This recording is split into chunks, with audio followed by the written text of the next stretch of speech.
అండి అందరికీ ఇవాళ వచ్చేసి చింతపండు పులిహోర చూపిస్తున్నానండి. దానికి కావాల్సిన ఇంగ్రీడియంట్స్ చింతపండు పావు కిలో తీసుకున్నానండి. ఇలా నానబెట్టుకున్నాను 1 గంట ముందు. పచ్చిమిర్చి. ఇప్పుడు తయారు చేసే విధానం అండి. చింతపండు బాగా పిసుకోవాలి. ఇది బాగా పిసుకొని ఉడపోసుకోవాలండి పులుసు.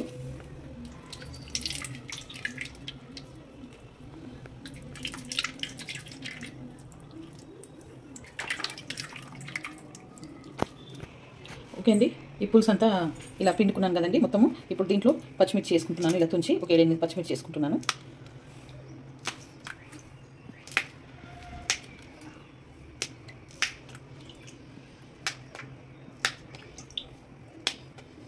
ఒక 7-8 పచ్చిమిర్చి వేసుకున్నాను. ఒక 2 చెంచాల పసుపు వేసుకుంటున్నాను.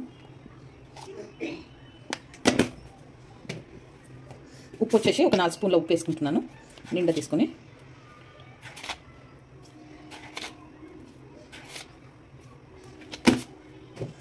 కరివేపాకు,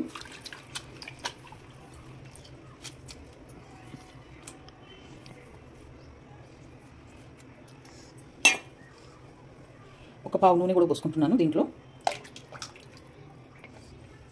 ఇవన్నీ వేసుకొని పొయ్యి మీద పెట్టుకోవాలండి. పెద్ద మంట పెట్టి పెట్టేసుకోవాలి. ఇది బాగా మసలాలి చారు.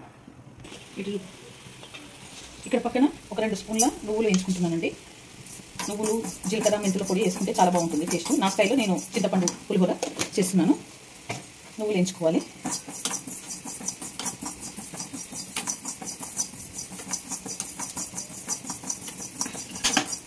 ఇక్కడ పులుసు మసులుతుందండి. 1 స్పూన్ జీలకర్ర వేసుకుంటున్నాను. ఇవి కూడా వేయించుకోవాలి. సగం స్పూన్ మెంతులు వేసుకుంటున్నాను, ఎందుకంటే చేదైతాయి కాబట్టి సగం స్పూన్ వేసుకుంటాను. వేయించుకోవాలి. ఇవి కూడా బాగా అన్నీ వేయించుకొని మిక్సీలో మెత్తగా పొడి పట్టుకోవాలన్నమాట. ఇవన్నీ ఇలా వేగిపోయాయండి. ఇవన్నీ ఒక దాంట్లో తీసుకోవాలి.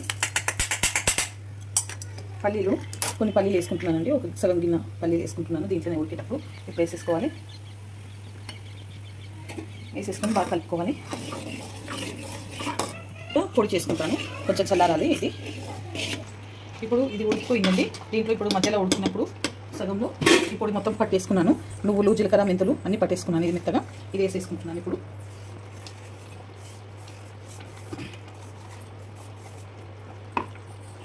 వేసేసుకొని కలుపుకోవాలి. బాగా సిమ్లో పెట్టుకోవాలన్నమాట. ఓకే అండి, పులుసు మసిలిపోయింది. పక్కకు పెట్టేసుకున్నాను. ఇప్పుడు బగారా వేసుకుంటున్నాను. బగారకు కావాల్సిన ఇంగ్రీడియంట్స్ శనగపప్పు 1 కప్పు తీసుకున్నాను, మినపప్పు 1 కప్పు తీసుకున్నాను, మిరపకాయలు 1 కప్పు తీసుకున్నాను, కరివేపాకు, ఆవాలు, జీలకర్ర. ఇప్పుడు బగారా వేస్తున్నాను. దానికి కావాల్సినది నూనె, ఒక 4 స్పూన్ల నూనె పోసుకుంటున్నాను. 4-5 స్పూన్లు పోసుకోవాలి.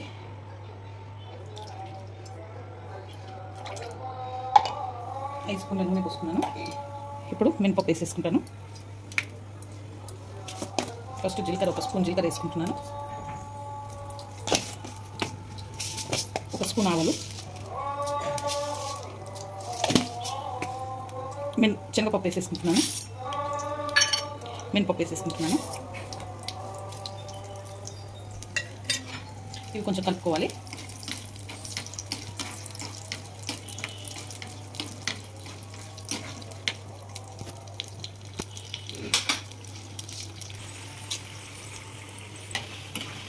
ఓకేనండి, ఇలా కొంచెం కాగింది.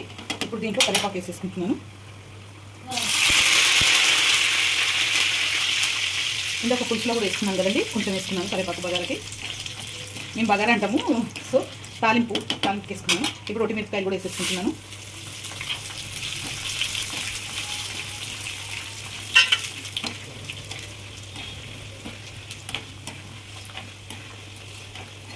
తాలింపు గింజలు మంచిగా వేగాయండి. ఇప్పుడు సిమ్లో పెట్టుకుంటున్నాను అనమాట.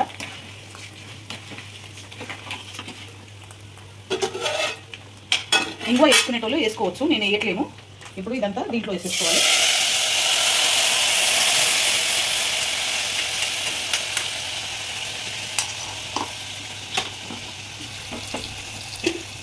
ఇక్కడ పెట్టుకొని బాగా కలుపుకోవాలి. ఇంకొక 5-6 నిమిషాలు ఇది మగ్గనివ్వాలి పులుసు.